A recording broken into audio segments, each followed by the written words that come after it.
Salve, salve família, aqui quem fala é o Daniel do canal Motivação Milionária. Eu estou com o objetivo de alcançar o número de 1000 inscritos para poder monetizar o canal. Então eu conto com a sua ajuda, se inscreva no canal e tamo junto. Eu mencionei o meu primeiro contato com o Arthur Duval e eu gostaria de contar essa história e equalizar isso com ele, né? Falando contato pessoal ou contato de ver alguma coisa dele? Com conteúdo de Arthur Duval. O Arthur quer citações nessa história aqui. Eu tenho uma aqui da qual ele gosta muito. Então, essa frase, Arthur, eu já vi você citando por aí. Qual frase? Como é que é? Veja nas evidências aquilo que elas de fato mostram. Não o que você quer que elas te mostrem. Maravilhosa frase. Bertrand Russell. Você sabe de onde saiu essa frase dele? Bertrand Russell, numa última entrevista que ele deu bem perto da morte. Esse vídeo é maravilhoso. Na verdade, estava num livro antes. Pô, tá certo. Você, sabe porra, cara, você me pegou. Não conheço. Porque não sou cristão. Legal saber que você gosta desse. Deixa eu só entender. Você quer me colocar numa armadilha que eu gosto de uma frase de um livro que fala que ele não gosta de ser cristão, é isso? Recomendo, inclusive, não que você problema leia. Nenhum com eu isso, cara. Não precisa ter medo do livro. Eu continuo tão cristão quanto era antes da leitura. Tá bom. Quer uma outra indicação de um cara bom? Sobre racionalidade. Tá bom. O Gênio Egoísta do Richard Dawkins. Eu amo esse livro. Eu já citei várias vezes.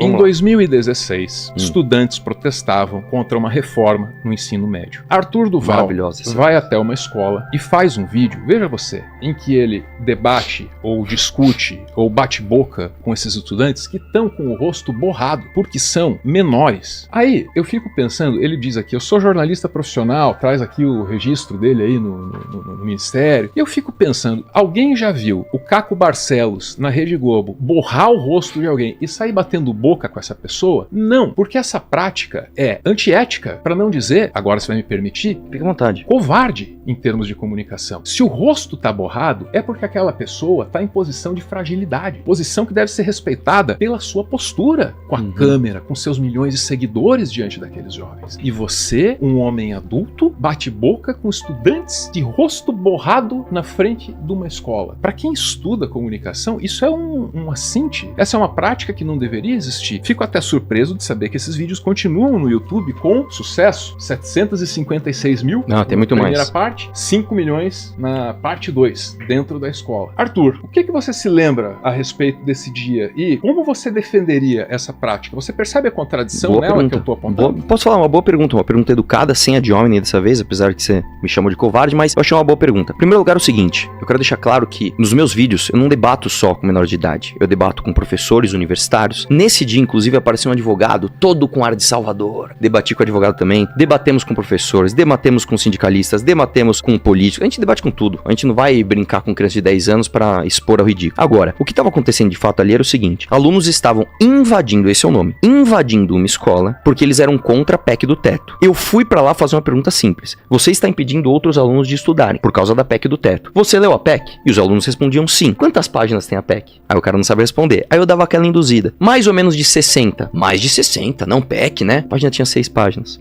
Então era uma galera doutrinada pelos seus professores que não sabia o que estava fazendo ali e impedindo o direito constitucional de outros alunos estudarem. Eu quero lembrar que não foi uma greve de professores por melhores salários, porque isso é constitucional. Foi uma invasão de alunos manipulados por professores para impedir outros alunos de estudar. Só que tem mais uma curiosidade desse fato, porque eles diziam o seguinte, olha, eu posso não ter lido a PEC, mas pessoas que eu confio me disseram que se essa PEC passar, a educação vai sofrer um déficit nos seus investimentos. E a PEC passou em 2016. E a verdade é que o governo Temer, logo depois, e depois o governo Bolsonaro, subiram os investimentos em educação e saúde pública. Sabe quem foi o primeiro presidente da história a cortar o repasse constitucional e educacional? O Lula agora, em 2023. Muito bem. Eu tenho um slogan que é, não importa o que eu acho, importa o que eu sei. O que significa que eu dou pouco valor para as minhas opiniões. Agora imagine para suas. Não tô nem aí pro que você acha da educação. Isso não é opinião, no Brasil. cara. Meu isso é um fato, velho. Isso é um fato, mano. De comunicação empregada. Arthur, você gostaria de nos contar como acabou a sua incursão no Colégio Estadual do Paraná? Puta, gostaria muito. O que ocorreu naquele dia, Arthur? Nossa, obrigado. Levantou. Essa aqui deu uma levantada de bola maravilhosa. Uma garota, que eu não posso citar o nome. O que aconteceu? Vamos lá. Eu entrei na escola. Eu quero lembrar pra você o seguinte. É só ver o vídeo está no ar. Eu entrei dentro da construção da escola. Eu fiquei no estacionamento, que era um lugar aberto, com mais de 50 pessoas, com alunos, com adultos, com pessoas com celular. Eu fiquei por volta de 45 minutos lá dentro. E quando eu estava indo embora, alguns alunos me deram um mata-leão e me bateram até eu quase apagar no chão. Eu quase apaguei. E aí eles tentaram roubar. Isso é verdade, isso tá filmado. Não adianta você rir. Isso é fato, isso não é opinião. opinião, cara. Você pode ir lá assistir o vídeo. E aí, esses alunos tentaram roubar minha câmera e eles conseguiram roubar uma parte da minha câmera. E aí eu levantei e saí correndo. Eu não conhecia aquela rua, eu saí correndo. E aí eu vi uma delegacia. Que bom. Fui correr e entrei na delegacia. Socorro.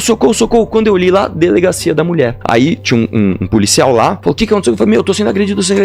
Beleza, ele me parou ali. Não, peraí, você tá salvo aqui. Aí entraram 5 ou 6 meninas. E aí chegou um advogado do PT, um barbudão. E aí eles me colocaram numa sala, com aquela divisória de escritório. E do outro lado, essas meninas com o advogado. E eu ouvi o advogado tentando insistir pra essas meninas que elas passassem uma acusação de estupro, como se eu tivesse estuprado uma delas. Eu não lembro agora quantas meninas eram, mas eu acho que eram 6 meninas, 5 desistiram. Falaram, desculpe, isso aqui eu não faço, foi embora. Uma ficou. Uma de 16 anos falou, eu fico e vou falar que eu fui estuprado. Ela foi na delegada e falou, delegado, é o seguinte, esse rapaz me estuprou lá na escola. A delegada, assim, você não tá falando com uma criança, você tá falando com uma pessoa experiente. A delegada na hora ganhou a cena. Ela pegou e falou assim, você foi estuprado? Então foi o seguinte, vamos fazer exame de corpo de delito. Na hora a menina desistiu da acusação e falou, não, na verdade ele não me estuprou. Na verdade ele me empurrou, passou a mão no meu peito e falou que eu era gostosa e que ele queria me beijar. Ela foi lá e fez constar no BO. Ela primeiro passou uma acusação de estupro, depois, quando da necessidade do exame, rebaixou a acusação, tarará. Eu fiquei desesperado. Falei, cara, fudeu, o que eu vou fazer? Eu vou ter que responder uma acusação de estupro, eu nunca respondi isso, fudeu, o que eu faço? Qual foi a minha sorte? O que me salvou? Dentro daquela câmera destruída, o meu SD estava intacto. E o meu vídeo lá dentro estava intacto sem nenhum corte. Então eu tenho todo o vídeo, do momento em que eu chego na calçada da escola, até o momento que eu entro, faço a pergunta pros alunos, falo com o advogado, falo com todo mundo, saio, sou agredido e corro pra delegacia. E aí eu usei isso como prova e eu fui absolvido dessa acusação absurda de estupro. Foi isso que aconteceu. Então, mais uma vez, e eu acho que isso aqui é uma oportunidade maravilhosa, a gente esclarecer mais uma vez como, infelizmente, a ideologia, né, manipula esses alunos para eles fazerem essas coisas absurdas. Essa é a versão dele.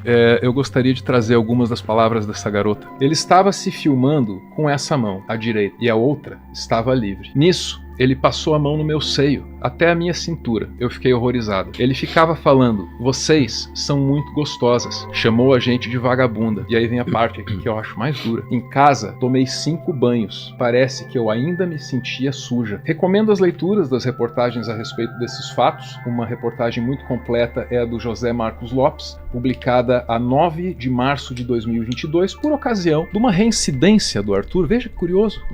Veja que curioso. Nesse mesmo tipo de evento, tinha acabado de acontecer a coisa da Ucrânia, né, Arthur? Não acho que a gente possa sair daqui sem falar disso, sabe? Vamos falar. Quando isso aconteceu na Ucrânia, o pessoal foi recuperar o teu histórico, né? Sim. E percebeu que você era reincidente nesse tipo de ocasião. A reportagem se chama O Dia em que Mamãe Falei foi parar na delegacia em Curitiba. A esses 2 casos, Ucrânia e Curitiba, se soma um terceiro de Marajó, em que Arthur Duval levava adolescentes para o quarto dele no hotel, ou se propunha fazer isso, e não fez, ele pode contar a história. Isso mais recente agora. A título de fiscalizar a prostituição infantil, porque além de jornalista profissional, ele é detetive privado. Não é isso? Meu pai é detetive. É isso aí. Vamos lá. Primeiro, vamos concluir esse do Paraná. Você leu o relato da menina. Por que eu não fui condenado? Você contou a sua história. Eu acho que essa pergunta não cabe mais. Que mentira, não é verdade? Cara. Porque não tem nenhuma prova. Eu tava num lugar, cara, onde a minha câmera... Poder dizer isso, né, Cara, você não tem noção de como é gostoso a gente ver um mentiroso não conseguir provar as falsas acusações que nos fazem. Porque é o seguinte, eu tava lá nessa escola e eu tava filmando e tinham, sei lá, pelo menos uns 30 celulares. E de novo, vocês não precisam acreditar em mim. O meu vídeo está no YouTube, tá? Tem bastante visualização, inclusive. Pode assistir lá que você vai ver 1 milhão de celulares. Engraçado que em nenhum momento, nenhum celular pegou eu encostando em nenhuma menina ou falando isso. Tipo assim, imagina eu assim, passando a mão na menina. Vocês são gostosas, vagabundas. Tipo, cara, mas enfim, tá aí, cara. Em tudo que você fala, infelizmente, cara, são meias verdades. E eu quero lembrar pra você que se eu tivesse, né, feito alguma coisa, assediado, agredido, ou sequer xingado uma mulher de vagabunda num contexto desse, onde são menores de idade, você pode ter certeza absoluta, cara, que eu ia sentir o peso da lei com toda a força. Mas não foi o que aconteceu.